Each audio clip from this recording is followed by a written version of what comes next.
Salut et bienvenue sur cleboaoriginal.com. Merci de votre fidélité. 5 minutes avec César Ngadi Ndeka Naeb Sarabino que tout le monde est d'accord et il en restera ainsi pendant longtemps. Beaucoup vivre yango. 5 minutes, il y a Lelo Nako Banda Yango na nouvelle moko nécrologique. Communauté congolaise, en particulier, il y a Bana ya commune Njili, à Paris, Bazali ko lela Jimmy Chingi, Oyo Azali, frère ya Ino Agora na Robert. À Tikaki Bisso, semaine passée, mort moko inopiné, lobby vendredi, les lotosa jeudi 11, donc émission na kanse kota lobby, donc lobby ou bien émission sur côté les lotosa jeudi 11 ou bien kota lobby le 12, donc le vendredi 12 avril toko kundaye na l'USN na Seine-et-Marne na Tikibino Bolanda programme ya Matanga. Oh liwa boni yoko nyoko la biso boye oyo kaka kamati moto tala makambo tiki na sima pasi na motema tonton Jimmy Nsingi adie owe mbinokuna na ngambo boyo kalikambo tolalite putuele lonzoto ye kotoko sango ya koyebisa baboti nalela timi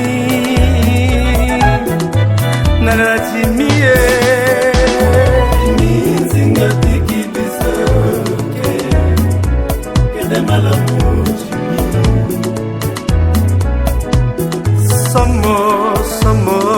Somo mama Mboibi santipati kunana Kinsasa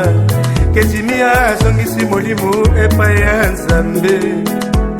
Nalela timie Ngo pasina motema Jean de Pierre Babiata noble Pendant l'union son merci na bino Liwana yo Epesi bisa pasina motema Oya Jean-Claude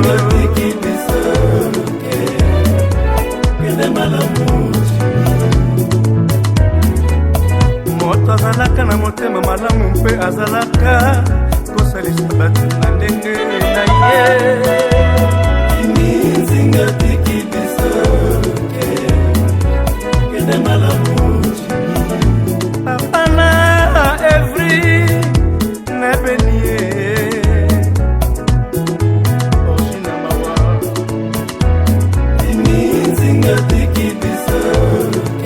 Odoria kede malamu Nzinga tiki bisoke Kortase mawae Nzinga tiki bisoke kede malamu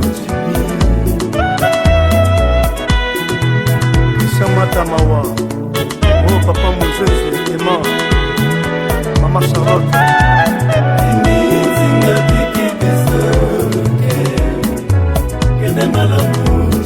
Motema nanga mpasi Jimmy Akei Motema nanga mpasi mama Maita Mawae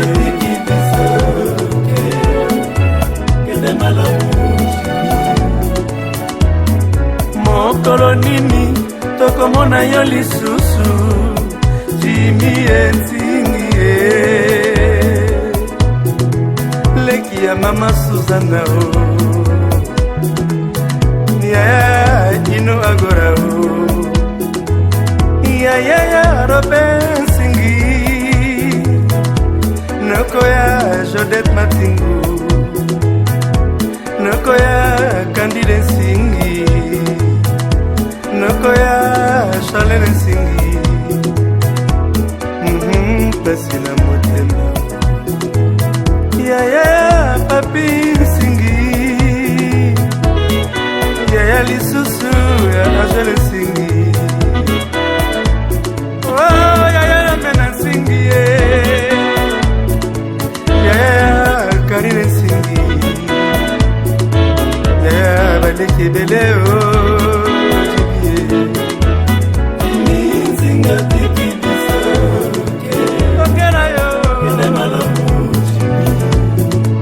Maître Miki Kishaya Basso Motro Baleli Timin Singia Yebongo Papa Jody Martin Charlie Kimpwanza Moro Kiika Meso Meso Frère Misérable Dani Wayama Godé le Fombo Kilo Afrique Narcisse Beyoko Oh, Joma Bia, Yopo Lili Jimmy, Bokilo Nangai, Jeunesse Martin, passe la motema, Jackie Sono, Toucha Gomoni, Kedemo Kano Nzambe, Maman Hortense, du courage, maman.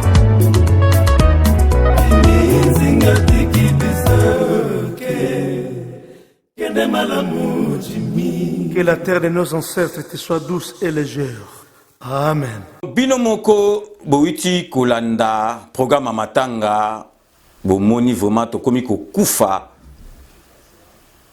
mingi tolobaka en Afrique mutu bakufa ka ebele mais awa na potope tokomi ko kufa pamba donc binomoko boyebika ke nzambe ye mutu apesaka ye mutu azwaka. Donc, to milenge la kaka. Donc, ndeka balobaka na français, la terre toujours insatiable. Et witi kozwa ndeko na biso Jimmy Chingi o vraiment na pesi ba condoléances nanga lisusu par le biais il y a 5 minutes avec César Ngadi na famille Mobimba, il y a famille Chingi Kinsansi. Donc, vraiment tokomemaye lobby 5 minutes avec César Ngadi, donc club original et kozalawana pona ko couvrir eloko wana ezalaka facilité matanga ezalaka pasi surtout so muta kufi et puis comme penza na suka bo memaye penza na lilita na dernière demeure na ye place penza et pesaka batu pasi na mawa na motema. Donc moi si na ye bana na ye famille Mobimba to pesibino ba courage kaka et belé. Toko ça la transition moko boye ezali ka moi donc to lobby makamba mawa to kei na makambo ezali contraire na liwa parce que boye bike muto abota makape akufaka osiko yo nazali ko souhaiter bon et joyeux anniversaire na petit na ngai Pichu Makwikila wana za pire petit na nga parler donc so to kutani na ye vraiment na ba occasion nyo surtout to betaka masolo kaka ya mboka azalaka ye mokote azalaka na moninga nesu pire petit na nga ya parler wana ba petit na nga parler da mavioka. Donc soko moni Pichu Makwikila omoni da mavioka. Donc Pichu Makwikila na salaki vidéo te jour ya anniversaire na yo donc parce que nazalaka kamwa na difficulté ya kosalaka ba vidéo ya ba anniversaire mais bon vraiment na profita ki na salango na 5 minutes avec César Ngadi awa batu bakolandango et puis yo moko pe kolandanga une fois de plus bon et joyeux anniversaire à Pichu Makwikila et les kaki déjà avant-hier. Donc merci beaucoup na batu oyo nyoso tu balandaka 5 minutes bango nde bazo pesanga courage parce que ermo mona penzo vandi zo kansolobi ke eloko nini ezali koleka na ba congolais eloko nini ezali koleka na 5 minutes mais vraiment ndeka na lobaka ke tout le monde est d'accord, la plupart abatu nyoso tu balandaka ngai et belé bazali d'accord nanga c'est que na sololaka makambu ya kitoko. Donc, comme vous pouvez vous en douter, 5 minutes à l'élo toko banda yango na actualité. Boyebi ke ba gouverneur ya sika ba vota ki bango ndengi système esengaka ba koma ba gouverneur ndenge salamaka vraiment eloko zo pesa ngai pasi na mawa na motema ba congolais nazo ebate soki eloko nini ezoleka na mutu na biso soki eloko nini to komi na yango nazali ko comprendre eloko moko te moko du son avandi na komi koyoka soni na koloba kenga naza congolais parce que Afrique mobimba na minute oyo ezali ko seka ba congolais surtout ba africain oyo na mboka na bango bazana ba dictateur neti na Congo Brazzaville neti na Cameroun bazali ko envier biso makasi mais bazali ko comprendre te biso tozui solution moko eye sans ben de sang mais congolais tisiko azali ko comprendre loko leki na mboka na biso te ou bien bazali ko sala yango na nko ou bien bazali ko sala yango na yebite loko nini ezali ko leka na mitua ba congolais na lingina banda sujet oyo ya ba gouverneur pona tout na bino bato oyo bozali kolanda ngai boyebisa ngai lien nini ezali entre ba gouverneur o ba voter bango na président de la république lien ezali te parce que ezali likambo moko ezala ba sénateur ezala ba gouverneur ezali système oyo ba voter la bango na ndengi ba vota ba masolo ango ndengi ba nomaka te ba gouverneur étant kala na l'air Mobutu azo nommé ba gouverneur yango na to bandai ko se retrouver que Moulou Bakoki ko za la gouverneur ya Kasai te Mukongo ko za la gouverneur ya Bakongo te Mungala ko za la gouverneur na Équateur te Mobutu pona ko éviter makambo nyonso tu wana azalaki ko panza batu sikoyo ba gouverneur ba voter bango kuna sikoyo boyebisa ngai tozali kotanga oh Félix Tshisekedi eloko asali biso Félix Tshisekedi osali biso mabe tala Félix Tshisekedi tosukiwa mais siko na ebisa Félix Tshisekedi na makambo wana ya ba gouverneur ndengi ba poni bango ye qu'est-ce qu'il a à voir na kati Congolais pourquoi tu commences la makambo na nkoboye pourquoi na bato mayele bokomu kosala makambo na nko na Congolais ou bien Congolais comme esprit mabe pona makambo ya mboka na e komika so likambo moko bo ezala donc na makambo Mobutu atika banda kala e komaka foti ya président de la République actuel 5e président de la République makambo su lemso le kakut na premier président na biso e komika ka Félix Tshisekedi ngana tuni subino boye bisangai lien nini ou bien mabe nini Félix Tshisekedi asali ou bien ye muta nommé ba tuana ya FCC et belé ou bien nini parce que ngai nazomona lien moko za na katite ezali système oyo ba ponaka batuana yango nde il faut to sala molende président na biso ndengi ye moko pe ayebi makambo wana nazali ko tiela bino d'ailleurs ayebaki ke ekoleka ndengi wana ezalaki donc secret pona yete ayebaki déjà donc na visite na liboso tanga soki pouvoir tanga bimaki liboso première visite na ye na Kenya avant saki ba congolais à diaspora alobelaki bango danger wana na inquiétude na ye donc bino moko bolanda oyo ayebisaki ba congolais ya diaspora na Kenya tango akendaki kotala bango concernant makambo système oyo yako pona ba sénateur na ba gouverneur. L'une des premières choses que nous devons faire, que j'inviterai la classe politique à faire, c'est de réfléchir sur ce mode d'élection des gouverneurs de province et des sénateurs. C'est ce mode d'élection qui est à la base de la corruption. Et donc il faut réfléchir sur la manière de le changer et de donner au peuple, de la même manière que pour les élections législatives nationales et provinciales, et même présidentielles, le droit de voter directement, de choisir directement ses élus. Donc bino moko bolandi donc yé déjà yebaki ke donc makambo oyo ekozala ndengi ezali donc ayebi makambo wana congolais to yebi donc siko il faut to mettre fin na makambo wana donc il faut changer système que ba salaka ba élection wana te parce que ezali kaka problème ekozala kaka problème sur problème sur problème partout ekozala kaka problème et sili kututé donc il faut ba silisa makambo o il faut à changer système et comme que obeba no marabango ou bien basa la système mususu donc ata ba poni gouverneur asika ville na bino na kanisi gouverneur asika ba ville na kanisi pour rappel boyebi que gouverneur ya ville ya Kinshasa ezali Gentil Ngobila Mbaka o akomi gouverneur asika donc to sepelika ke Kimbuta alongwe de sika na parce que Kimbuta banai ko mériter azongela sou bisoté mais ataba voter à l'équipe makasi mais élection wana ndenge bazo voter les bango ezo pesa kaka ba problème et wana nazo tiela bino mo botala ndenge babandaki ko swana na kati kuna na suka ndenge baswani bazali ko ndima makambo te parce que il y a toujours un problème et puis surtout aux solution ngote problème et kozala kaka On est choqué. On n'est pas apaisé. Il n'y a pas d'élection ici.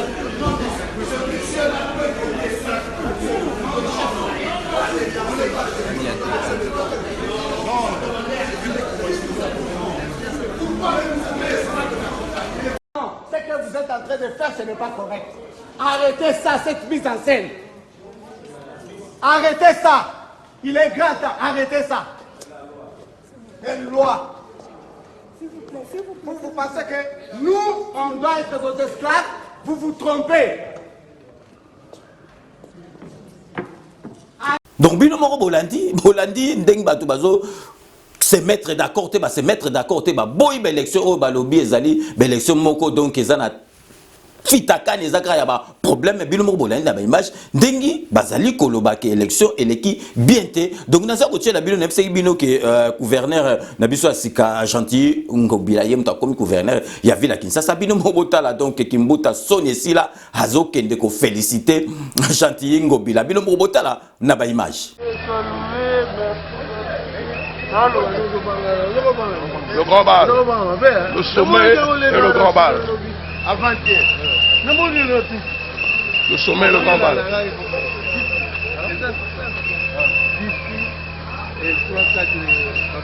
Donc bino moko bomoni donc kimbuta donc félicitations mais soni za ko sala ye donc sikoyo tozui gouverneur asika totala donc étiquette politique ezana tinate azali mutaki sasa donc nakanisi déjà totala musala ndengi eko salama donc na répéter lisusu bato bazolandanga na 5 minutes vraiment peuple congolais to tika makambo oyo tozali ko salana peuple congolais a commis na ba raisonnement moko boy et qui vraiment trop bas donc ezali ceux qui peuple congolais na habité on dirait bazo ça nanko donc makambo nyoso tout na yebisi bino so bo pesa ngai lien ni ezali entre be élection oyo ya ba gouverneur ya ba sénat na président de la république actuelle donc tango loi wane le kaki na parlement qui va voter bango est-ce que président actuel azaki président abanda ku tozaku na kati ya assemblée wana te batu mususu o lelo bozoloba baseleki na kati wana te baseleki na kati wana ba mtu ba voter ba loi wana mais siko bato wana baleki et commis au président de la république donc on dirait congolais donc bazo seka biso na Afrique mobimba na raisonnement na biso tozoko sala ba misusu bazo envier biso ba komata ndenge biso to komi mais peuple congolais na ebité na répéter le susu boye bisangai bo koma na ba commentaire lien nini ezali entre l'élection oyo ba gouverneur ba bibi ya SCC ba bimé belé na Félix Antoine Tshisekedi président na biso aza sikoyo rapport nini ezali na kati oyo président na biso donc lien moko ezali te donc président de la république ezali foti na yete ceux qui ba loi salamaki ndengo wana po ba voter bato wana ndengo wana président de la république siko asala nini ye akosala makasi ke a changer système wana et puis bato wana bazo sepela donc joie na bango ezali éphémère joie na bango ezali éphémère parce que ba boulon wana esserame na no bien tant bango ba mona neti ba vandi président de la république a ko déboulonner yango donc misusu na misisa ko pikola misisa wana donc boko mona bilengi ndenge ko kota ndenge président de la république a epsaki bino tozila gouvernement tangoria na répéter le bino sous gouvernement wana et ko la cohabitation te gouvernement wana ko la coalition donc FCC et Sangani na IDPS bango tout basel siko eloko moko donc mutu akopesa mitindu et vous la président de la république mutu akopesa idolo oyo bango bakolanda zanité en 100 jours alobi ke basala ba travaux nani yango aboyi bato wana kaka ba ministre wana kala bango to basala ba travaux donc et vous andé en tant gouvernement au salama président de la république mutu pesa bango ligne de conduite ligne à suivre na intérêt ya peuple congolais donc ezama comme sous débat akosala ni on a pouvoir te za cohabitation te ndenge mo président lobaki soki et salami cohabitation yé akozala affaibli akolo bali kamboboye côté bo balobi likamususu au mona ba décision na ba boule nenyo surtout à zanango pona mboka na biso et ko simba te donc bo kalisate ke donc président na biso ayaki wana poza la président étiquette donc ekosala maté à lobaki yango et puis binomoko boyebi yango a lobby makambo oyo ko déboulonner na kanisi et pesi ceux qui batu donc il y a FCC wana ba médiocre ne pesi ba mutu passe ba msusu ba ça neti ba loba na zoki sabino réponse oyo président de la République azalaki catégorique ndenga lobeli bango donc bango ceux qui ba kanisa ki ke eroza ndenga wana bazo se tromper boka oyo président de la République a lobby concernant réponse ba oyo ba sala neti ba loba a ko déboulonner boka yemo président ndenga lobby. Quand j'ai parlé de déboulonner la dictature, et je répète en pesant mes mots, je veux m'attaquer à tout ce qui a avili le citoyen congolais, la dignité du Congolais, et qui a contribué à affaiblir le développement de notre pays. Toutes ces antivaleurs de corruption, de violation des droits de l'homme, de brimade, toutes ces habitudes qui consistaient à traquer les opposants parce qu'ils avaient émis un son contraire par rapport aux autorités du pays. Certains ont même perdu la vie parce que, ayant participé à des manifestations pacifiques, sans avoir d'armes par devers eux, ont été abattus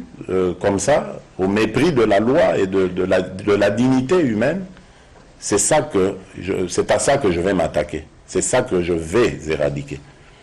À partir de ce moment-là, tout citoyen congolais peut me fréquenter. Tout celui qui est d'accord avec ce point de vue peut me fréquenter. Et puisque je parlais tout à l'heure du FCC, si nous allons dans cette coalition avec le FCC, c'est autour de ces principes que je viens d'étayer ici. Ce n'est pas autour de ce qu'ils faisaient avant. On va se mettre ensemble, mais autour de la nouvelle vision, de la nouvelle approche qui est la mienne. Et pas question de replonger dans les travers du passé. C'est ça que je vais déboulonner. Je n'ai pas de problème individuel avec qui que ce soit. J'ai proposé que l'on tire un trait sur le passé, notre passé, qui est fait de beaucoup de mauvaises choses, en nous disant, ok, dès maintenant, nous recommençons une nouvelle ère et nous espérons que dans cette ère, il n'y aura plus ces pratiques du passé. Si maintenant ce que j'ai dit a gêné des gens, ça veut dire que ces gens sont mal intentionnés. C'est qu'ils ne voulaient pas m'entendre dire des choses comme ça parce qu'ils pensaient que moi, j'allais être un président qui allait être complaisant et allait continuer les mêmes méthodes du passé. Je dis non. Je n'accepterai pas ça. Je ne vais plus retomber dans ces travers-là. Donc c'est ce que j'entendais par déboulonner le système. Et cela n'empêche pas du tout une coalition avec le FCC parce que ce FCC sait, pour avoir échangé avec nous, quel est l'entendement que nous faisons de cette coalition. Ce sera une coalition au service de notre peuple et de notre pays. Ce ne sera pas une coalition prédatrice, liberticide et dangereuse pour notre développement. Si nous sommes d'accord, ou ils sont d'accord avec cet entendement que nous leur avons déjà fait, que nous leur avons déjà transmis, eh bien nous allons construire cette coalition en toute quiétude, sans avoir de problème de conscience, parce que c'est comme si on avait commis un crime d'avoir respecté la volonté de notre peuple. Je vous rappelle que c'est le peuple congolais qui a voté et qui a sorti ces résultats. Donc c'est au nom des résultats qui sont là que nous allons dans cette coalition. Donc Bino Moro Bolandi, nakanisi kanachien Nyangala kata ya kanache aeba ki président Félix Tshisekedi te. Bon, il fallait tout nabiso ba congolais, a tout nabiso ba na kini nde to bi président Félix Tshisekedi bi tongo expliquer. Donc ya bando kansa ya za mbendre ou bien yuma za honnête ba médiocre ne ba ko manipuler ba ngwa tinda ke na ba congolais mususu o bando kansa ke 5 ans président Félix Tshisekedi ba ko kumbele na FCC bino ke président Félix aza noko kinwa noko calme mais stratège ko sakana te bino bomo na ngone tije au moins seconde ndenga komo bimsa mama solo parce que les bosso ezaki à côté ya ebina makambute il faut étudier terrain siko ndenga comment comprendre terrain bomo ndenga langage ne comment changer akom betela bango ba flèche a beteli bango siko azo kota malembe bozala ya ko sepela kalate donc nyanga la kata kanamba ko ma solo na mbunchu pe na dikosi abu pia bino mo bolandi ndenge président a commis koloba président de la République tant azaki jeune na bachigbo azaki gardien de but bobi gardien de but ndenge za so ba sopi batunyo surtout donc etikali kaka espoir pas gardien so que les gardien kotibi si ko président na biso na bombo na etanga zotanga la bachi gardien de but donc espoir ya équipe za na gardien de but so gardien de but ati mbeba bi ekoti donc siko neti suka masolo na biso ezali Félix Antoine Tshisekedi yesiko muta okata masolo ye mtu donc espoir eza na yemoni bato bazomona neti donc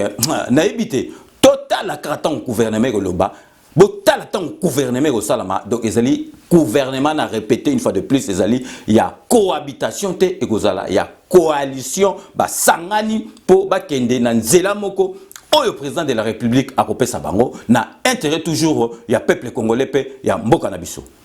Nakanisi président de la République a explicité yango très bien gouvernement wandenge kozala nandenge akokumbela masolo na ye nakanisi bolanda ki on a précédente émission nanga ndenge na tiela kibino na ebité soki na tiela bino yango lisusu mais boyebi donc déjà assis alobaki yango et puis na répéter les bino et kozala cohabitation te kozala coalition donc et puis tango état de droit et vanda ye akosala ba akochaba manœuvre te poa bana mboka ba kufa ou bien nini mais tango état de droit et vanda bato ba ebike bazala ba infrakata na mboka na biso ba kokende na justice ezala nani donc toko bandana na kana chien nyangala kata kabila ndenga boma babunke ndenga batutu bakufu bakosambisa ye eza président de la République muto kosambisa te ezali mboka na biso justice ekolanda bato moko donc toza na biso calme président de la République muto koboma mutu te kosambisa te donc mboka na biso bakokende na justice moko na kanisi bino moko bozomona deje bato bakomi ko kangama liboso ezalaki kosala mate makamba ndengo wana. Quand j'ai parlé de déboulonner la dictature, et je répète en pesant mes mots, je veux m'attaquer à tout ce qui a avili le citoyen congolais, la dignité du Congolais, et qui a contribué à affaiblir le développement de notre pays. Toutes ces antivaleurs de corruption, de violation des droits de l'homme, de brimade, toutes ces habitudes qui consistaient à traquer les opposants parce qu'ils avaient émis un son contraire par rapport aux autorités du pays. Certains ont même perdu la vie parce que, ayant participé à des manifestations pacifiques, sans avoir d'armes par devers eux, ont été abattus comme ça, au mépris de la loi et de la dignité humaine. C'est à ça que je vais m'attaquer. C'est ça que je vais éradiquer. À partir de ce moment-là, tout citoyen congolais peut me fréquenter. Tout celui qui est d'accord avec ce point de vue peut me fréquenter. Niveau oyo mboka na biso ekomina makambo ndenge okende batu mususu ngana comprendre nzambe mutu anineki ka Félix Tshisekedi aza présent na biso parce que botala ndenge azo expliquer batu aza mutu moko poser ba niveau oyo bino batu bozol babola na ndimite ke fayulu ngo koka ba niveau oyo fayulu ngo kokate parce que tongozo ana infrakata ya ko sakana tetala ka fayulu so pas boule kaka na ba déchet moko kimbuta chaebo ala so pas boule ateka voix na ye na majorité kimbuta koma gouverneur donc a koko kate masolo ndenge zabo ezamuto mo ifaza la poser réfléchir tala kaka ndengi président Félix amemaki bato FCC machine à voter oui machine à voter to keneti na suka fayula ye machine à voter te ngana ko sala boete na lingite machine à voter ko sala mate na suka akenenge na machine à voter mais président Félix Tshisekedi ayebeke soki ba tchaka libaya na machine à voter bato na bango zwani na bi bon ça va toke na bino bati bango contre mi bomona ndenge makambo suka. Donc makambo ndenga na yebisaki bino ke na mboka na biso Congo makambo tozo vivre sikoyo nanu to viva yango te passation de pouvoir ya président oyo akoti na président oyo alongwe azape atikali na mboka akufite liboso to yebaka ke Mobutu tula musi ya zaza kasavu bakufi Mobutu a remplacé Mobutu tula musi ya zaza muzaye mais oyo ezape ke passation de pouvoir président wana za na mboka na biso akeite donc congolais akoyi kondimate donc amesana na yango te yango naka congolais faut bouleka kanambe azolia cop na président Félix Tshisekedi or eza ndengo wana te parce que nanu to mesana na yango te bino moko boyoka oyo président Félix Tshisekedi alobi par rapport ya makambo et que ce qui s'est passé est non seulement historique mais c'est inédit. Donc depuis 59 ans que notre pays a accédé à l'indépendance, jamais nous n'avons connu une passation de pouvoir post-électorale pacifique. Et c'est peut-être pour ça que les gens voient des arrangements partout, parce qu'ils ont du mal à comprendre comment un régime fort, disons-le carrément un régime dictatorial, comme nous le combattions à l'époque, peut accepter comme ça de passer le pouvoir de manière pacifique, sans effusion de sang. C'est pas possible, ça, il ne peut y avoir eu qu'arrangement, il n'y a rien à faire. Et donc, je comprends toutes ces réactions, parce qu'évidemment, comme je vous l'ai dit, c'est une situation qui n'est jamais arrivée dans notre pays. Depuis notre indépendance, tous les changements de régime se sont faits par la force. Et de la même manière, tous ceux qui doutent aujourd'hui veulent voir perpétuer cette tradition. Donc, c'est-à-dire, puisque nous sommes arrivés au pouvoir, nous devons commencer aussi à user des mêmes méthodes de violation des droits de l'homme, comment j'allais dire, de traque des êtres humains par-ci, par-là, de vengeance en général vis-à-vis de Kabila pour qu'il croit qu'effectivement j'ai les mains libres. Mais nous disons ce n'est pas ça. Nous voulons maintenant changer les choses. Nous ne venons pas au pouvoir pour nous ériger en justice et commencer à régler des comptes. Nous venons au pouvoir pour d'abord répondre aux besoins urgents et immédiats de nos compatriotes. Des besoins de sécurité et de paix, des besoins de santé et d'éducation, des besoins de mieux-être, de lutte contre la pauvreté. Ne croyez-vous pas que c'est beaucoup plus urgent et important que de chercher à traquer M. Kabila et ses collaborateurs? Nous avons dans le parcours qui est le parcours politique qui est le mien, dans l'UDPS, nous avons engagé un combat contre la dictature et pour ériger un état de droit dans notre pays depuis plus de 30 ans que nous menons ce combat. Mon but est de faire de cet état de droit une réalité. À ce moment-là, la justice sera réellement crédible, réellement objective. Ceux qui voudront, entre guillemets, régler des comptes auront la justice pour aller réclamer. Mais qu'on n'attende pas du nouveau chef de l'État de la République démocratique du Congo que je suis à refaire les mêmes erreurs de mes prédécesseurs. Je ne m'érigerai jamais en justicier à la place de la justice. J'ai dit lors de mon avènement au pouvoir que j'étais le président de tous les Congolais. Donc ça veut dire y compris de ceux qui se sont adonnés à des crimes et les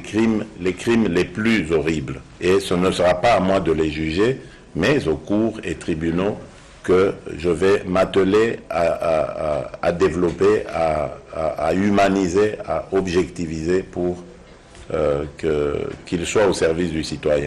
Bino mo bolandi parce que congolais na bino tozo apprendre makambo yo nanu to vivant ngote bamboka musu basi ba vivant biso nanu to vivant te za kaka ke donc musu akimi biloko to panzani donc to komi ko zongu sango na marque moko ya rapidité mais o tozo vivre mutu moko ayebi te puis mutu ayebi boule ya Félix Tshisekedi azate za yo ezala ngai ezala soki nani boyeba kaka Félix Tshisekedi aza yumate azambendre taza noko mwana kini bozota sangu ya zolo batozo se retrouver biso tout au monde na neti massa mutazo solo la na biso donc bino mo botala l'un d'exemple type il y a état de droit comme na mboka na biso botala ba employé il y a télé 50 ndeng bazako yemba bazali ko revendiquer départ il y a Jean-Marie Kassamba or liboso makamba boy et kokaki jamais ko salama bolanda bino mo na bilili Papa Raïse ya kotala Kasamba agomibore Alobi, 50 des alliés, bisoto boy. Tozengi, c'est pareil. Papa, papa Raïse, Abotala, Kasamba, Abomi Bore. Alobi,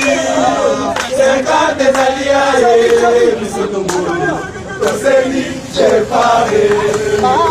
Donc, eloko susu na lingi na loba, on peut tout dire sur Vital Kamerhe, mais simplicité na ye,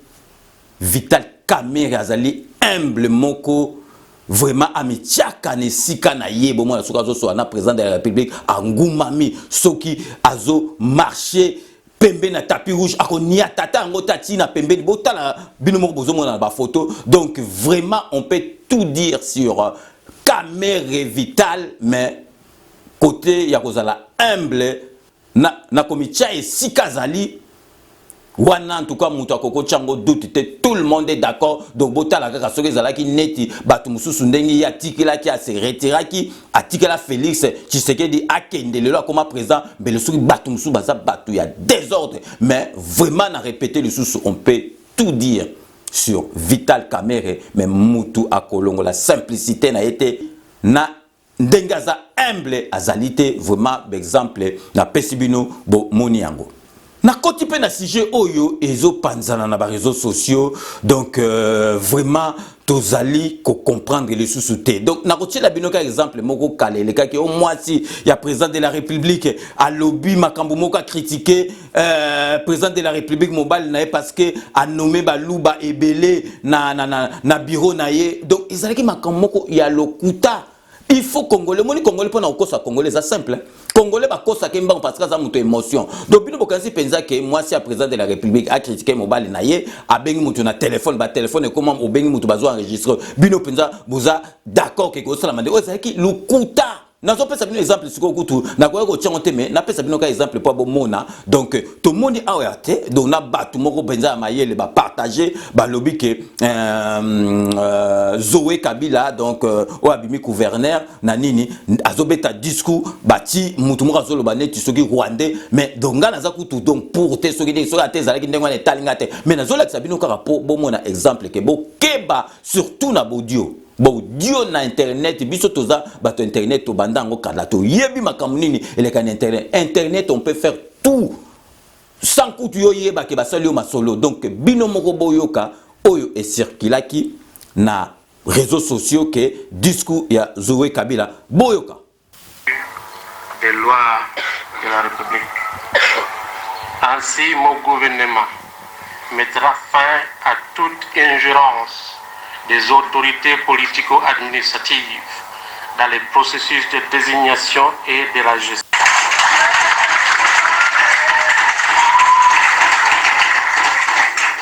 S'agissant des conflits interethniques permanents entre les Bantous et les Touaregs, en organisant des bazars communautaires pour dégager les problèmes qui sont à leur base, afin de trouver des solutions qui doivent renforcer la cohabitation pacifique. S'agissant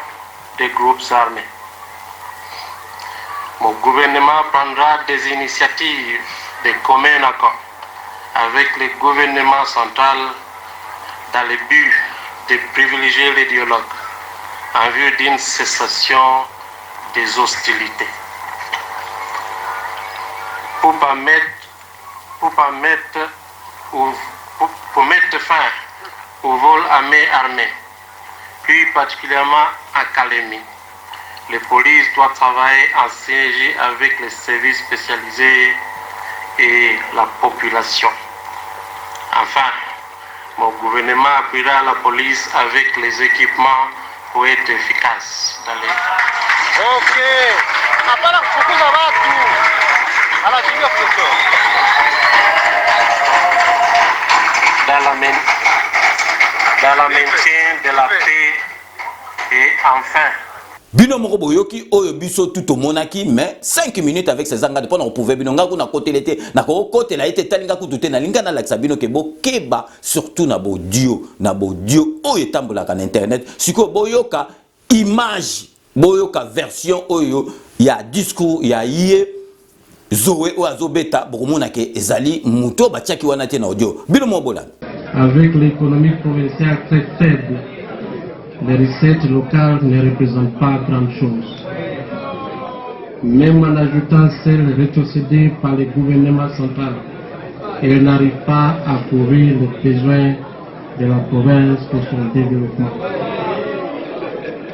Si haut, je lui ai annoncé ma vision et mes ambitions pour développer notre province. Certainement, cela demande beaucoup de moyens par rapport aux recettes produites en général. Pour augmenter les recettes, mon gouvernement va faire ce qui suit. 1. Élaborer un plan de maximisation des recettes basé sur éthique pour encadrer les personnels chargés du recouvrement des recettes. Donc bino mo bolandi que rien à voir pour na laksa bino que donc ekoki ko salama ko bazu voix na yo batibo surtout bo keba na ba audio na internet ezabo wana ke zaki exemple na côté l'été géné rien à foutre de lui donc na zaku na tina na été pona prouver kaka ba congolais oyo bazaka lika muke bimika congolais za muto émotion parce que congolais pour ko ça ezali vraiment facile parce que congolais a réfléchir après sur le que bimi papa ngape na soki bona panzi bino mo moni preuve que oyo panzana ki wana sana rien à voir na discours ya muto na tcheli donc moi kuna tanga ba communauté ya muto na tcheli bino mo bolandi. Moi César Ngadi Kleboa, retrouvez-moi tous les samedis de 14h à 16h dans l'émission Rendez-vous avec le Patriote sur la MNG Radio 99.7 FM. Et puis na lingina yebisa bino makamoko tozomona pe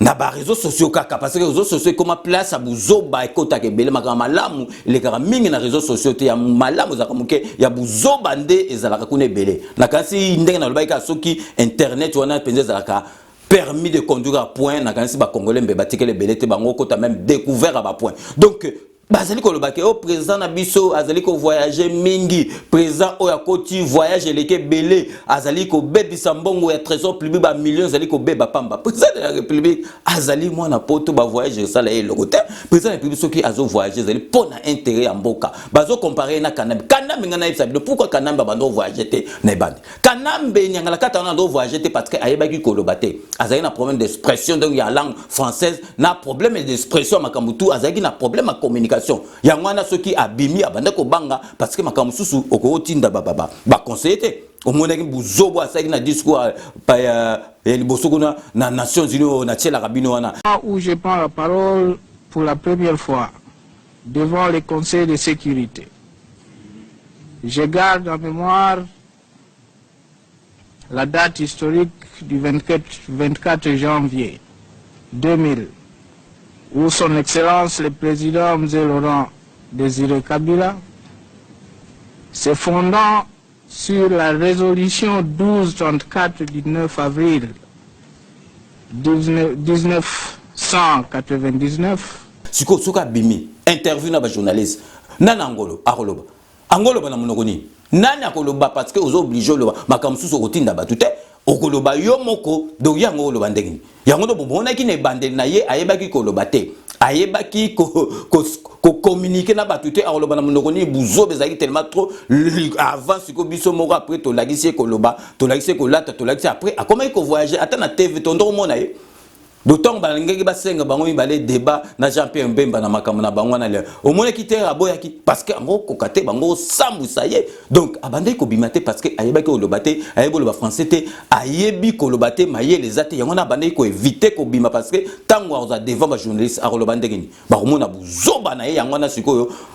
abandai ko bimate donc bo comparer na président na biso te président na biso azo kende parce que soit ngoloba akoloba po azo kende na ba voyage et tangamike akende bino kasi président biso mo na poto ta voyage na bamboka na compte na ye moko déjà privé Donc, si vous comparez ma camarade, expliquer nos kanamba bandai qui ko bimali banda tene bandeli le temps aye ko na koloba ko ye ko la kolata parce que bandai ko banga ba interview na ba journaliste. Bato bazo chaka munoko na président de la République azana pouvoir te en France le losiko. To monique ba aéroport de Paris Macron alingi ba privatiser en gouvernement lingi et kota na privé. Mais Assemblée nationale basangani bangonyo sou bazali contre bato bandimi angote babi ndenge nini aéroport de Paris et loko na biso moko ba touriste ba ke belé ezana rentabilité balingi ko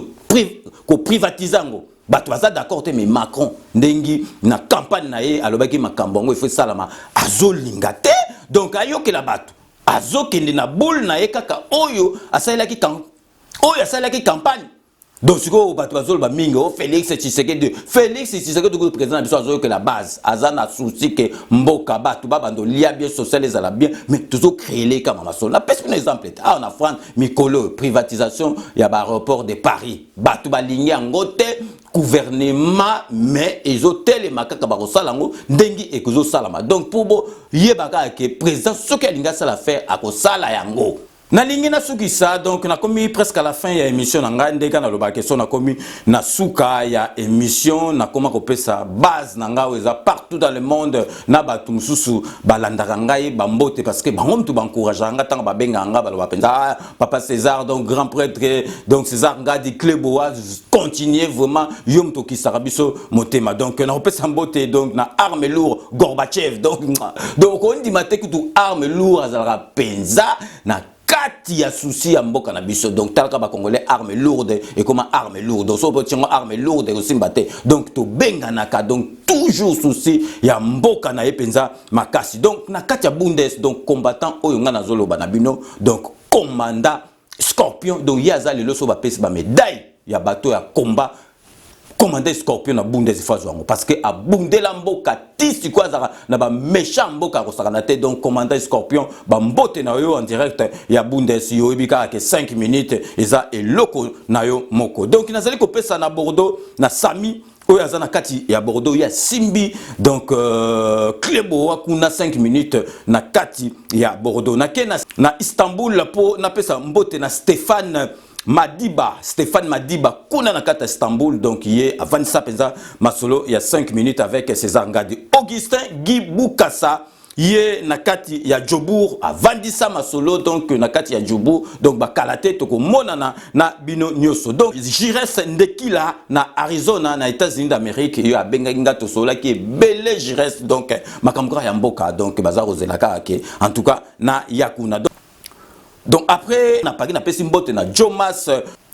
Masengo Moka donc awa na Paris donc bambote trop message wana otindela inga na tanga kiango donc kitoko vraiment na sepeli ya trop donc base awa na kati ya place na ngamo na vanda parce que base nona na pembe ni feza la bien parce que c'était ba fichol ba roya donc petit nanga papi defla bona petit nanga ba masola kati donc tala kuto ba papi defla na calme kaka na vie na ye donc bato mususu moni azo ko ambrouiller yo aoyelo ba masolo moko ezanga tina oke petit nanga papi de façon ye na masolo donc azo na masolo moko penza ke vie na efo asepela ye pe asepela donc papi defla mwana lemba na kati ya Paris petit nanga yo za petit nanga ya kati ya masolo kati petit nanga penza ya motema donc na robosa na te na kati ya Damari na petit nanga donc ye penza donc ceinture donc lourd waje donc et singo ya trop donc c'est la fin de cette émission de ce jour. Je vous rappelle que je suis friand de vos commentaires, suggestions, je suis friand de vos suggestions, observations, donc n'hésitez pas à laisser vos commentaires comme d'ailleurs vous en avez l'habitude de faire. Je vous remercie de votre fidélité et d'avoir suivi cette émission et j'aurai le grand plaisir de vous retrouver dans 48 heures pour un nouveau numéro. D'ici là, portez-vous bien et à très bientôt. N'oubliez pas, tout le monde est d'accord et il en restera ainsi pendant longtemps. Dès qu'on a sabino que Kanambe, Arozama Solo, Naebo Bangate, Arozama Solo, Nambuchu, Penadikosi. À très bientôt.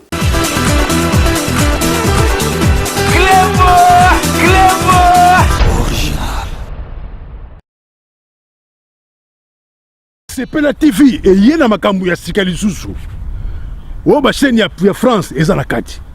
Ba chaîne ya Congo ezana kati. Ba chaîne ya Londres ezana kati. O ngomona makambu ya politique ya sika. O parti AA. eza na kati. O parti BB, o CFAIO eza na kati. Ya Sepela TV. Bouquet comme ya muke boye. O tina poche voyager na ngokeno partout lingi. Na bouquet na Sepela TV. Sepela TV. Même ma biso n'engozo même biso wana 4K. Machine ma daka daka. Sepela TV.